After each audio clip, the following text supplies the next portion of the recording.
कैसे हैं आप। मैं गौरव स्वागत करता हूं आप सबों का आपके चैनल AEPS पे। आज के अपने इस वीडियो में हम लोग पढ़ेंगे F2 के बारे में। F2 आपका डिलेड फर्स्ट ईयर का सेकेंड सब्जेक्ट हो गया, जिसका नाम है बचपन और बाल विकास। देखिए, ये सब्जेक्ट भी आपके F1 की तरह ही इंटरेस्टिंग सब्जेक्ट है और इसको आपको बस समझना है, अपने समझ के अनुसार आपको एग्ज़ाम में डील करना है। क्योंकि इसमें भी आपको 70 नंबर का एग्ज़ाम होता है, जिसमें 6 क्वेश्चन का आपको 6 का 6 आंसर देना, जो कि 5 नंबर का होता है। और एक होता है लॉन्ग, जिसमें 5 क्वेश्चन होते हैं, जिसमें से आपको 4 का आंसर देना है, जो कि 10 नंबर का होता है। क्लियर है यहाँ तक। इसका मैंने नोट्स, आपके फर्स्ट ईयर का नोट्स सारा मैंने अपलोड कर दिया है, नीचे डिस्क्रिप्शन में उसका लिंक है। अगर आप चाहते हैं कि आपको 20-22 रुपये कम लगे तो आप डायरेक्ट व्हाट्सएप पे मैसेज कीजिएगा, वहाँ से आप PDF प्राप्त कर सकते हैं। क्योंकि डायरेक्ट लिंक पे जाने पे आपको एक्स्ट्रा टैक्स देना पड़ता है। क्लियर है यहाँ तक। तो आइए शुरू करते हैं अपना आज का वीडियो, जो कि है आपके यूनिट के ऊपर में। इसके बाद हम लोग इसके प्रीवियस ईयर क्वेश्चन को समझ लेंगे। ठीक। बचपन और बाल विकास, जो कि आपका कोड हो गया F2। इसमें यूनिट 1 में आपको पढ़ना है बचपन व बाल विकास की समझ, बच्चे तथा बचपन, मनोसामाजिक अवधारणा। अब देखिए, बच्चे तथा बचपन, इस चीज़ को अगर आपको एग्ज़ाम में डील करना हो तो इसके लिए आपको कोई गाइड, कोई बुक पढ़ने की आवश्यकता है। बचपन क्या होता है? बालक जब जन्म लेता है, बच्चा जब जन्म लेता है, तो जन्म से लेकर किशोरावस्था यानी कि 18 वर्ष तक, तो जन्म से, गर्भ से लेके 18 वर्ष तक के बीच के अवधि को ही हम क्या कहते हैं? बचपन कहते हैं। बचपन जो होता है, हर एक बच्चों का एक कोरा स्लेट है, जिसमें आप जो चीज़ डालना चाहते हैं डाल सकते हैं। या हम लोग यूँ कहें कि बच्चा जो है सो मिट्टी का मूर्त होता है, उसको हम जिस ढांचे में ढालना चाहेंगे उस ढांचे में बच्चा ढल जाएगा। बस उसके लिए हमें कुछ कारक होती है, कुछ आयाम होती है, जिसका हमें ध्यान रखना होता है। जैसे कि कोई बच्चा, मान लीजिए, एक आर्थिक स्थिति से मजबूत घर में जन्म लिया। ठीक। अब उसके आसपास में बोली की शैली, पहनावा, वहाँ का रहन सहन, खाना पीना, हर कुछ एक व्यवस्थित तरीके से है, तो बच्चा बचपन से उस चीज़ को देख रहा है, तो उसी का वो अनुकरण करेगा।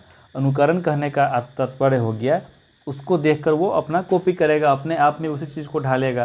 तभी न, अगर हम लोग का जो मातृभाषा हिंदी है, तो हम लोग बिहार से बिलोंग करते हैं तो हिंदी है, किसी और स्टेट से बिलोंग करेंगे तो वहाँ का मातृभाषा हो जाएगा, केरल वाले का अलग होगा। अगर देश का बात करें तो अपने इंडिया में एक तरह से मानिए हिंदी लेकर चलते हैं, तो विदेश में फिर अंग्रेजी चला आएगा। तो जिस प्रकार के परिवेश में हम रहेंगे वैसी हमारी सब कुछ होगी। तो इसी चीज़ में एक चीज़ आपको ध्यान रखने वाली बात है कि बचपन और बच्चे को प्रभावित करने में कुछ कारक होते हैं। और वो कारक क्या होते हैं? तो मनोसामाजिक कारक कहने का मतलब हो गया कि कुछ कारक हैं जो बच्चों के बचपन को प्रभावित करते हैं। अब वो प्रभावित करने का मतलब पॉजिटिव भी है और निगेटिव भी है। जैसे कि सबसे पहला, बच्चा जन्म कहाँ लेता है? तो परिवार।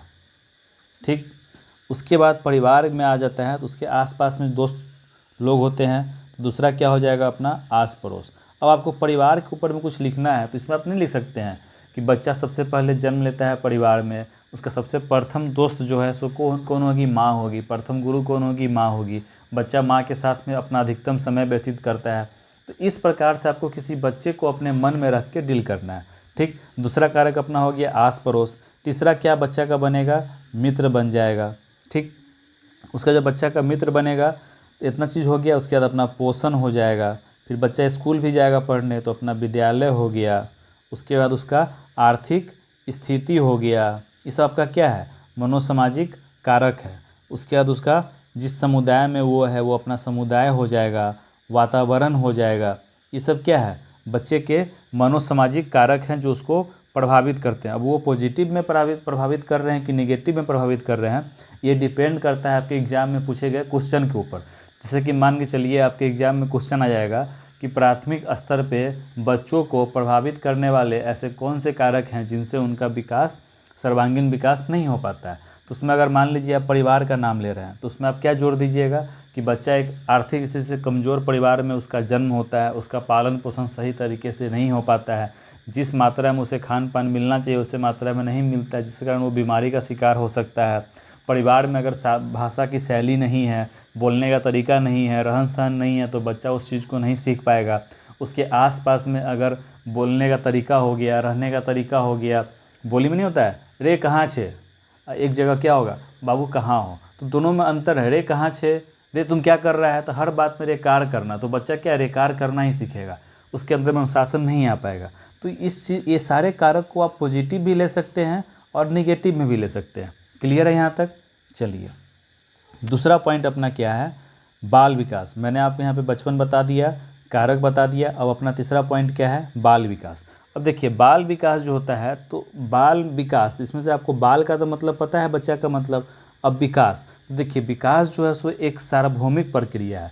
सार्वभौमिक प्रक्रिया कहने का मतलब हो गया कि जीरो से लेके तब तक वो चलेगा जब तक वो चल सकता है।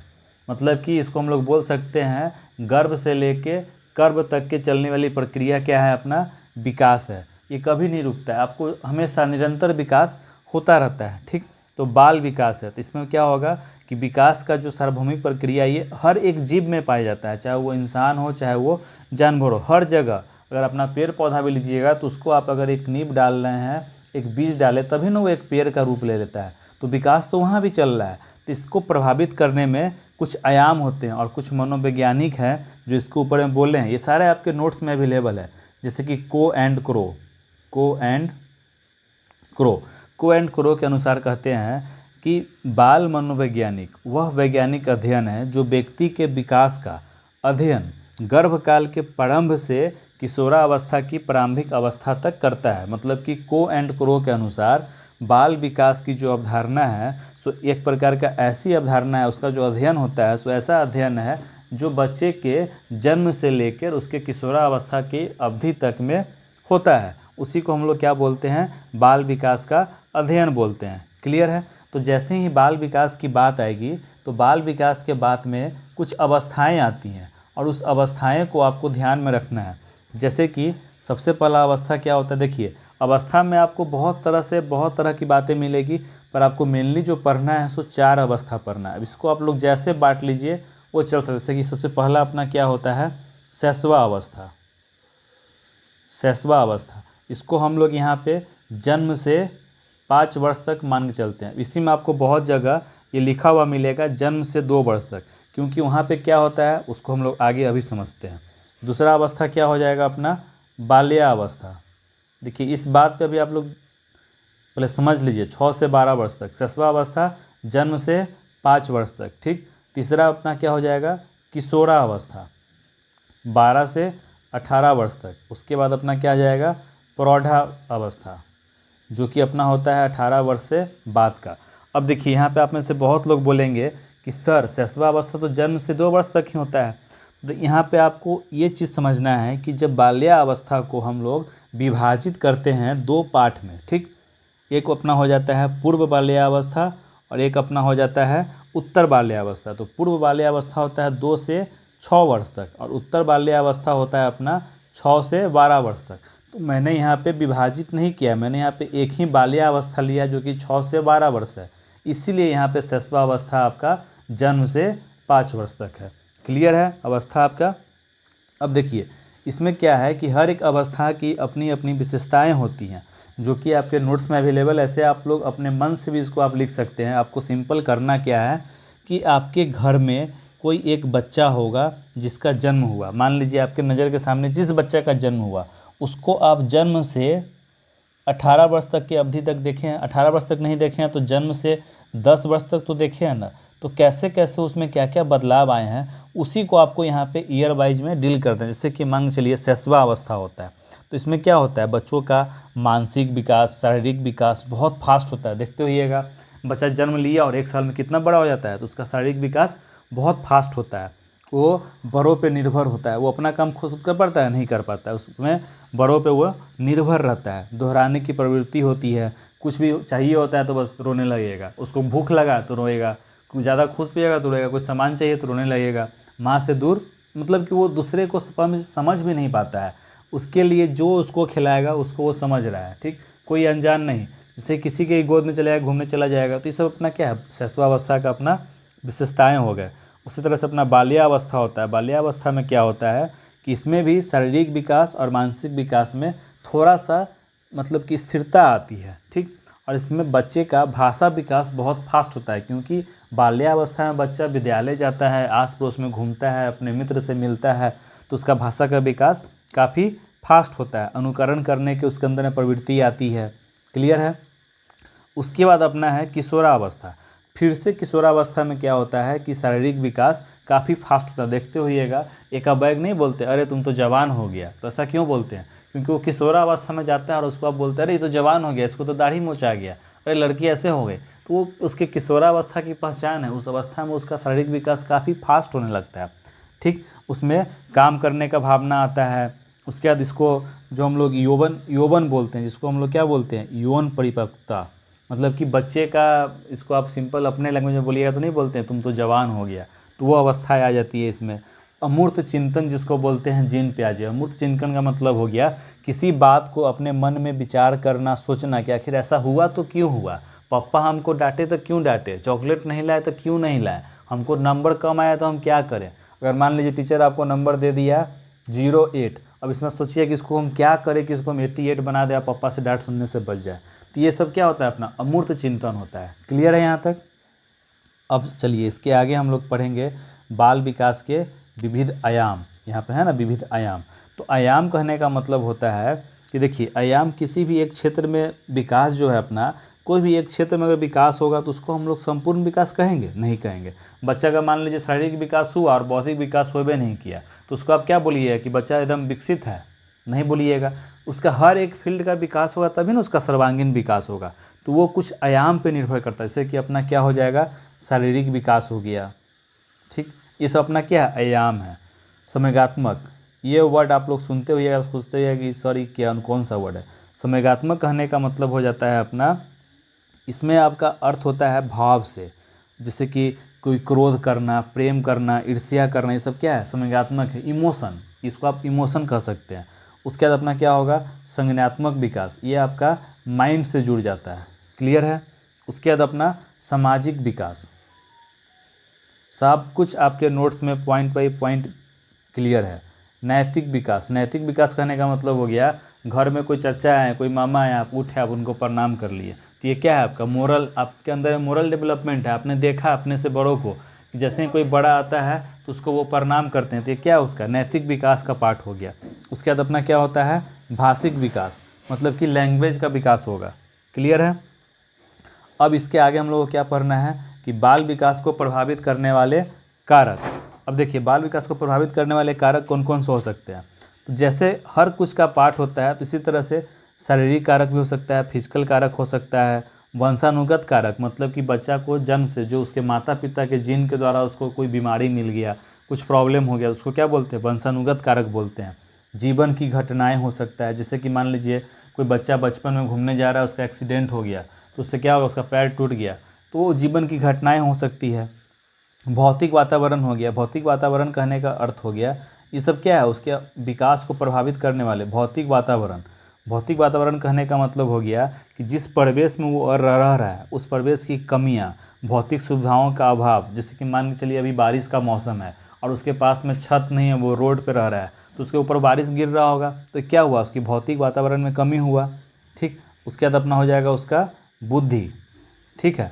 उसके बाद अपना वातावरण, आसपास के लोग कैसे हैं, सो संवेगात्मक कारक हो जाएगा, सामाजिक प्रकृति हो जाएगा, आर्थिक स्थिति हो जाएगा, लिंग हो गया, ये सब क्या है, इसको प्रभावित करने वाले कारक हैं। हर एक पॉइंट आपके नोट्स में अवेलेबल है। क्लियर है। चलिए इसके बाद हम लोग पढ़ेंगे वृद्धि एवं विकास में अंतर संबंध और अध्ययन के तरीके। देखिए, वृद्धि और विकास कहने का मतलब होता है, इसमें आपको समझना पड़ेगा वृद्धि क्या होता है। तो वृद्धि का अर्थ होता है कोई भी शरीर, उसके अंग, उसके भाग, उसके आकार में जो वृद्धि किया जाता है, जिसको आप देख सकते हैं, जिसको आप नाप सकते हैं, तौल सकते हैं। जैसे कि मान के चलिए कोई आपको बोलेगा कि मान लीजिए आपका नाम राम है, ठीक, तो राम कितने केजी का था, बोलिएगा राम जो है सो 24 केजी का है। तो ये इसका क्या हुआ, ये इसका जो ओजन है सो इसका वृद्धि हुआ। पर अगर आपसे कोई पूछेगा कि बताओ राम के मन में क्या चल रहा है, तो उसके विचार को आप माप सकते हैं, नहीं माप सकते हैं। तो जिसको हम लोग माप सकते हैं सो वृद्धि है, जिसको नहीं माप सकते हैं सो अपना विकास है, ग्रोथ एंड डेवलपमेंट। और इसी तरह से विकास को क्या बोलेंगे, तो विकास को हम लोग क्या बोल सकते हैं कि गर्भधान से ही, जब बच्चा का गर्भधान होता है तभी से लेकर मृत्यु के प्रांत तक विकास जो है निरंतर चलता रहता है। अब इसी बात पे कुछ अंतर आपके एग्जाम में क्या पूछेगा कि वृद्धि एवं विकास में क्या अंतर है बताएं। तो वृद्धि को आप क्या बोल सकते हैं कि एक स्तर पे जाके रुक जाती है। वृद्धि जो है ओजन जीवन भर थोड़ी ना बढ़ते रहेगा, कभी घटेगा कभी बढ़ेगा, एक जगह पे जाके रुक जाएगा। ठीक, अपना लंबाई है, कभी लंबा हो रहा है तो फिर छोटा थोड़ी ना हो जाएगा, एक स्तर पे जाके लंबाई अपना रुक जाएगा। पर विकास में ऐसा नहीं है, विकास निरंतर गर्भ से लेकर मृत्यु तक चलते रहता है। वृद्धि संपूर्ण विकास का जो अपना ओजन है ये शारीरिक विकास का ही एक पार्ट है ना, तो वृद्धि जो है सो संपूर्ण विकास का एकमात्र पार्ट है। ठीक, और विकास का जो अपना रूप है सो बहुत बड़ा है, विस्तृत रूप है। क्लियर है? तो इस तरह से कर करके आपको 5 पॉइंट 6 पॉइंट लिख लीजिएगा एग्जाम में, तो काफ़ी है आपके नोट्स में। इसके ऊपर में 6 पॉइंट 5 पॉइंट लिखा हुआ है। क्लियर? जो लोग नोट्स लिए हैं उनको पता होगा सारा कुछ। अब चलिए, अब हम लोग नेक्स्ट आगे बढ़ते हैं सेकेंड यूनिट पे। बच्चों का शारीरिक एवं मनोज्ञात्मक विकास। अब देखिए, शारीरिक विकास का तो मतलब आप समझ रहे हैं कि शारीरिक विकास जो होता है सो बालक के जन्म से लेके या पूरे गर्भ में ही होना शुरू हो जाता है। जैसे कि कोई बच्चा जन्म लेता है तो क्या होता है 280 दिन से 9 महीने हम लोग बोलते हैं ना कि गर्भ में रहता है, तो उसमें भी उसका विकास होता है, शरीर का डेवलपमेंट होता है। ठीक, अब इसको भी कुछ चरण में बांटा, जैसे कि मान के चलिए गर्भावस्था हो गया अपना चरण, जिसमें क्या होता है बच्चा का पूरा शारीरिक डेवलपमेंट होता है। जैसे कि जिस प्रकार से एक पेड़ का बीज होता है और बीज से एक संपूर्ण पेड़ बनता है, उसी प्रकार से गर्भाधान में मतलब कि गर्भ के अंदर ही बच्चा का एक बीज गया और उसके बाद वो ये इतने टाइम ऑफ पीरियड में उसका फिजिकल डेवलपमेंट होना शुरू होता है और वो एक बीज से वो उसका पूरा बॉडी तैयार होता है। क्लियर है? अब इसमें क्या क्या है, किस एज में कितना इंच होता है, कितना वजन होता है, ये सारा कुछ आपके नोट्स में लिखा हुआ। उतना को अगर डील करने जाएंगे तो बहुत सारा आपका टाइम निकलेगा, तो आप एक एक्चुअल जो चीज़ होता है उसको आप लोग समझ लीजिए। अब इसके बाद अपना क्या है, मनोज्ञात्मक विकास की समझ है। अब देखिए, मनोज्ञात्मक कहने का मतलब हो गया कि कोई बच्चा है, देखते रहिएगा बच्चा को बचपन में अगर आप चॉकलेट दीजिएगा तो पूरा मुट्ठी से चॉकलेट को पकड़ेगा। मनोज्ञात्मक विकास का अर्थ हो गया कि जब बच्चे को उसके अपने मांसपेशियों पर पकड़ हो जाता है, उस पर वो कंट्रोल कर लेता है, तो उसको बोलते हैं कि बच्चों के अंदर में मनोज्ञात्मक विकास हो गया। जैसे कि बच्चा पहले पूरा मुट्ठी से पकड़ता है, जब उसका मांसपेशी पे कंट्रोल होना शुरू होता है उसी चीज़ को वो उंगली से पकड़ना शुरू करता है, तो वो क्या है, उसका मनोज्ञात्मक विकास है। क्लियर है? अब है अपना बच्चों के शारीरिक एवं मनोज्ञात्मक विकास की समझ। अब इसी दोनों पॉइंट को यहाँ पे एक साथ लिखकर पूछ दिया है। क्लियर है? अब आइए हम लोग देखते हैं अपना यूनिट 3, बच्चों में सृजनात्मकता। अब देखिए, सृजनात्मकता वर्ड सुनते ही आप में से बहुत लोगों को टेंशन हो जाएगा। तो देखिए, सृजनात्मक कहने का अर्थ होता है कि जब हम कोई चीज़ को देखते हैं और उसको पहले से नहीं जानते, जैसे कि अभी क्या है, अभी अपना आम का मौसम चल रहा है। अब जो बच्चा शहर में रह रहा है उसको क्या पता होगा, वो जाएगा मार्केट में, देखता होगा पापा गए और रोड पर गए, ठेला पर से आम खरीद के लाया, तो उसको क्या लगेगा कि आम जो है सो ठेला पर ही होता है। पर जैसे ही वो अपने नानी गांव दादी गांव जाएगा तो देखेगा आम का बगीचा, गर्मी छुट्टी में आएगा देखेगा आम का, अभी तो कोरोना में सब कुछ ले मारा, बेचारा देख नहीं पाएगा, पर जैसे ही आएगा तो देखेगा आम का बगीचा, तो कहेगा अरे आम कहाँ से आ गया, ये तो पेड़ पे होता है, आम ये ठेला पे नहीं होता है, आम तो पेड़ पे होता है। तो उसको क्या हुआ, नया उसके अंदर में ज्ञान आया ना, तो वही उसका क्या कहलाएगा, सृजनात्मकता कहलाएगा। इसको अगर हम लोग अच्छे शब्द में बोलेंगे तो कह सकते हैं कि सृजनात्मकता वह योग्यता है जिसके द्वारा उन वस्तुओं का उत्पादन करता है जो अनिवार्य रूप से नए हों और जिन्हें वह पहले से न जानता हो। देखिए, ये हो गया अपना एक्चुअल लैंग्वेज, इसी को मैंने आपको तोड़कर सिंपल लैंग्वेज में बताया। अब आपके ऊपर डिपेंड करता है कि आप एग्जाम में इसको कैसे डील करते हैं। इसमें आपको क्वेश्चन क्या पूछेगा कि बच्चे को सृजनात्मक विकास करने के लिए आप क्या क्या कर सकते हैं, इसके विविध तरीके क्या हैं, सृजनात्मक को प्रभावित करने वाले कारक क्या हो सकते हैं।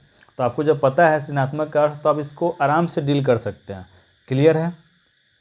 तो सृजनात्मक में जो बच्चा का सृजनात्मक विकास बढ़िया होता है उसमें कुछ विशेषताएं पाई जाती है। जैसे कि वो बच्चा क्या होगा, सबसे पहला बात है वो बच्चा जिज्ञासु होगा, वो बहुत बार बार क्वेश्चन पूछेगा, चुनौती उसको पसंद होगा, नवीन कार्य करना मतलब कि नया काम करना उसको पसंद होगा, उसका बौद्धिक स्तर काफ़ी उच्च स्तरीय का होगा, प्रयोग करने से कभी भी वो डरेगा नहीं। ये सब क्या है, सृजनात्मक वाले बच्चे का विकास मतलब कि विशेषताएं हैं। क्लियर है। इसमें इसकी कुछ प्रकृति होती हैं, वो सब आपके नोट्स में लिखा हुआ है। अब आता है बात यहाँ पे सृजनात्मक को प्रभावित करने वाले कारक। अब देखिए कारक क्या हो सकता है, तो कारक में आप एक चीज़ हमेशा ध्यान रखिएगा, पूरे फर्स्ट ईयर में वातावरण सृजनात्मक को प्रभावित कर सकता है। मान लीजिए कि वातावरण में रचनात्मक विकास करने के लिए कोई चीज़ है ही नहीं, कोई चीज़ उसके पास में अवेलेबल ही नहीं, बच्चे के पास में, बच्चा स्वतंत्र है ही नहीं, उसको घर में कैद कर दिए, तो कभी भी नया रचनात्मक कार्य करेगा नहीं करेगा। विविधता की प्रेरणा हो गया, आत्मविश्वास हो गया। आत्मविश्वास का काम किसका है, परिवार का है। बच्चे के अंदर में आत्मविश्वास नहीं, वो प्रयोग करने से डरेगा, तो नया चीज़ कहाँ से सीखेगा। पाठ्यक्रम हो गया, सामूहिक कार्य हो गया, सब क्या है अपना सृजनात्मक को प्रभावित करने वाले अपना कारक है। क्लियर है। अब इसी में अपना यूनिट 4 है। अब देखिए यूनिट 4 में है अपना खेल और बाल विकास। खेल और बाल विकास कहने का मतलब क्या हुआ, सबसे पहली बात क्या है कि खेल से आप क्या समझते हैं, तो खेल मतलब कि जो कार्य करने से हमको मज़ा मिले, आनंद मिले, उस जिस काम को हम लोग अपने मन से करें, स्वतंत्र भाव से करें, पूर्ण आज़ादी से करें, किसी प्रकार का कोई हमारे ऊपर में जोर ज़बरदस्ती ना हो, सो क्या है अपना खेल है। अब इसके ऊपर में कुछ मनोवैज्ञानिक है, वो भी कुछ बोलते हैं, जैसे कि नन एक मनोवैज्ञानिक है नन, उनके अनुसार खेल शिक्षा की व्यवहारिक समस्याओं की एक कुंजी है। ठीक। अब खेल का कुछ विशेषताएं होता है, खेल का कुछ विशेषताएं होता है, जैसे कि विशेषता क्या होगा, तो ये स्वतंत्र होता है। खेल जो है सो एकदम स्वतंत्र है, खेलने से आनंद की प्राप्ति होती है, शारीरिक और मानसिक विकास होता है, शारीरिक और मानसिक क्रियाएं भी होती है, बच्चों में स्फूर्ति आती है, बच्चे चंचल बनते हैं, उनका खेल के प्रति जो अपना एक रुझान है सो क्या है, एक स्वाभाविक प्रकृति है। क्लियर है। बच्चों के विकास के संदर्भ में महत्व। अब देखिए इसमें आप किसी प्रकार से इसको आप जोड़ सकते हैं, जो मैं आपको विशेषताएं बता रहा हूँ उसको आप विकास के अंदर में भी ऐड कर सकते हैं। अब आ रहा है अपना खेल के विविध प्रकार। अब देखिए खेल का विविध प्रकार में आप ये नहीं कि कबड्डी या क्रिकेट ये सब लिखना शुरू कर दीजिएगा। इसमें क्या होगा, अपना एक रचनात्मक खेल हुआ, जिसमें बच्चा अपना कुछ ऐसा खेल खेला इसमें रचनात्मक कर हो रहा है, जिसमें मान लीजिए मिट्टी का खिलौना बनाना, लकड़ी का घर बनाना, ये सब क्या है, रचनात्मक खेल है। उसके बाद अपना क्या हो जाएगा, कल्पनात्मक खेल, जिसमें कल्पना शक्ति बढ़ता है। जैसे कि मान लीजिए नाटक कर रहा है, नाट्य कर रहा है, नेता बन रहा है, अभिनेता बन रहा है, तो क्या हुआ, अपना कल्पनात्मक खेल हुआ। नियमबद्ध खेल, जैसे कि मान लीजिए बच्चा क्रिकेट खेल रहा है, कबड्डी खेल रहा है, तो उसमें नियम है ना, 6 गेंद का ओवर होता है, बाउंड्री हुआ, 6 हुआ, 4 हुआ, तो नियम है। उसके बाद अपना सृजनात्मक खेल, इस प्रकार के खेल में बच्चे का क्या होता है, विचार का विकास होता है। अब एक होता है खोजी खेल, अपने मन से खोज खोज के खेलेगा, तो इसको क्या हम लोग बोलते हैं, खोजी खेल बोलते हैं। क्लियर है। अब इसमें एक पॉइंट है आपका, खेल को प्रभावित करने वाले कारक भी हो सकता है कि नहीं। इसमें अपना क्या हो जाएगा, एक स्वास्थ्य हो गया, बच्चा अगर स्वस्थ नहीं है तो खेलेगा नहीं खेलेगा। लिंग हो गया, तुम लड़की है तुम क्रिकेट नहीं खेलेगी जाओ, सुनते होइएगा। तो ऐसा अगर सब लोग मानने लगे तो इंडिया में वुमेन्स टीम बनता नहीं बनता। उसके बाद अपना आयु हो गया, आयु भी बहुत महत्वपूर्ण है। कोई बच्चा बचपन में ही अपने पापा मम्मी के साथ में खेलना पसंद करता है, जैसे ही वो बाल्यावस्था में जाता है तो उसको फिर अपने ग्रुप के बच्चे चाहिए ना, वो अपने से बड़ों में खेलेगा ना छोटों में खेलेगा। तो आयु हो गया। फिर से आप यहाँ पे वातावरण को ऐड कर सकते हैं। वातावरण का मतलब हो गया कि उसको जब क्रिकेट खेलना है और मैदानी क्षेत्र उसको मिलेगा ही नहीं तो कहाँ खेलेगा क्रिकेट। समय हो गया, अब शाम के समय में खेलना है, अब उसको होमवर्क बनाने बैठा दिए तो उसका खेल प्रभावित हुआ ना। खेल का सामग्री हो गया, मतलब संसाधन हो गया, क्रिकेट खेलने के लिए बैट चाहिए, बॉल चाहिए, विकेट चाहिए, तो ये अपना कैरम बोर्ड खेलने के लिए कैरम बोर्ड होना चाहिए। ठीक है। क्लियर है। इसमें बहुत होता है, बच्चों का विविध खेल है, बच्चों का विविध खेल सीखने सिखाने के माध्यम के रूप में, जैसे कि मान चलिए प्रेरणात्मक खेल हो गया, रचनात्मक खेल हो गया, दौड़ धूप खेल हो गया, स्वाभाविक खेल हो गया, सब क्या है, अपना बच्चों का विविध प्रकार का अपना खेल है। क्लियर है। चलिए इसके बाद अपना यूनिट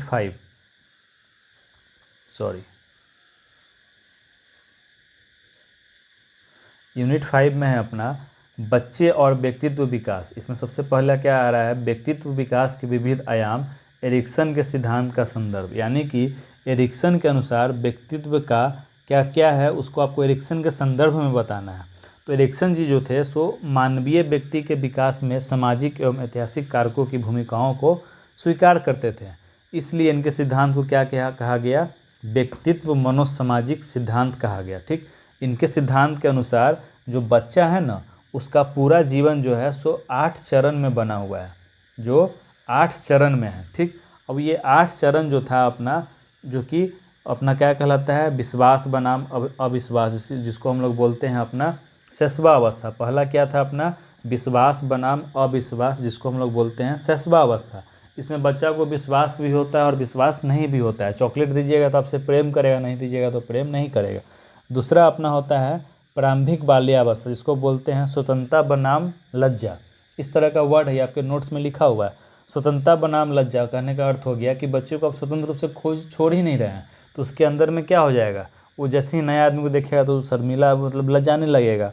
उसके बाद अपना क्या होता है, तीसरा अपना खेल की अवस्था, इसको बोलते हैं पहल शक्ति बनाम दोषिता। इस अवस्था में बच्चा क्या होता है कि ठीक ढंग से बोलना, चलना, दौड़ना आदि सीखने लगते हैं। उसके बाद अपना चौथा होता है स्कूल अवस्था, जिसको बोलते हैं परिश्रम बनाम हीनता। यह चौथी अवस्था होता है और इसमें बच्चा जो है 6 से 12 वर्ष का बच्चा इसमें होता है और वो औपचारिक शिक्षा मतलब कहाँ, विद्यालय का शिक्षा ग्रहण करना शुरू कर देता है।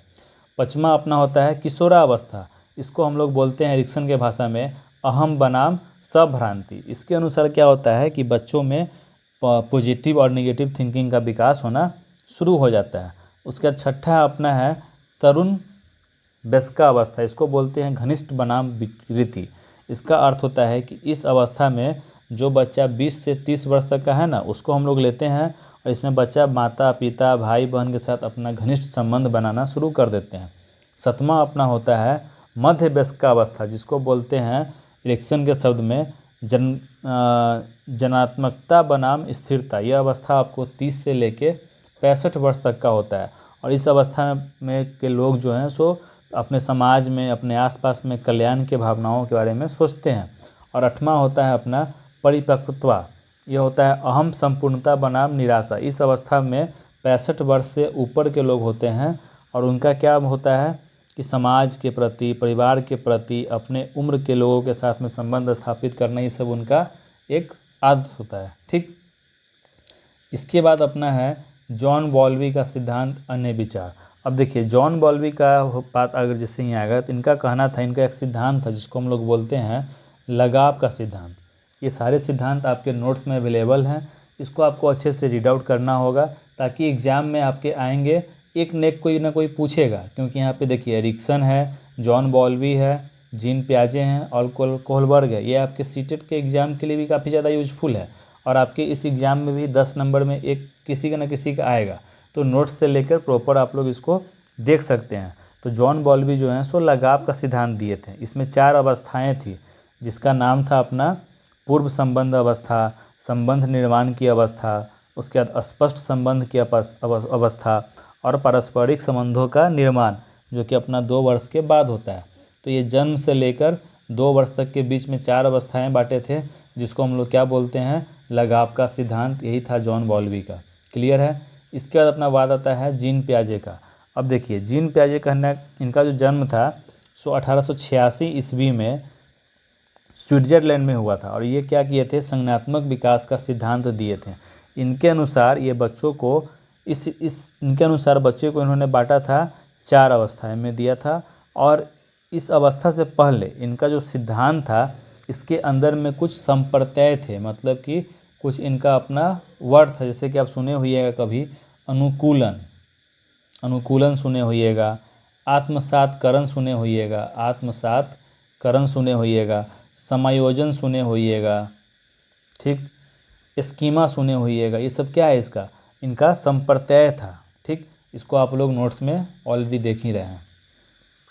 इनके अनुसार जो 4 अवस्थाएं थी, इसमें पहला अवस्था को हम लोग बोलते हैं इंद्रिय जनित गामक अवस्था, जिसमें क्या होता है कि जन्म से 2 वर्ष तक का अवस्था होता है और इसमें बच्चा का शारीरिक रूप से वस्तु को पकड़कर इधर उधर बच्चा रखता है। दूसरा अपना होता है पूर्व संक्रियात्मक अवस्था। यह अवस्था आपको 2 वर्ष से 7 वर्ष के बीच का होता है और इस अवस्था में बालक जो है सो भाषा और आत्मकेंद्रित के गुण का विकास करता है। तीसरा अवस्था अपना होता है मूर्त संक्रियात्मक अवस्था। यह अवस्था आपको 7 से 11 वर्ष तक का होता है। और इसमें बच्चा जो है, मूर्त कहने का मतलब हो गया ऐसा सामान जिसको हम देख सकते हैं, छू सकते हैं, पकड़ सकते हैं। तो बच्चा चिंतन करता है, तर्क करने का विकास होता है।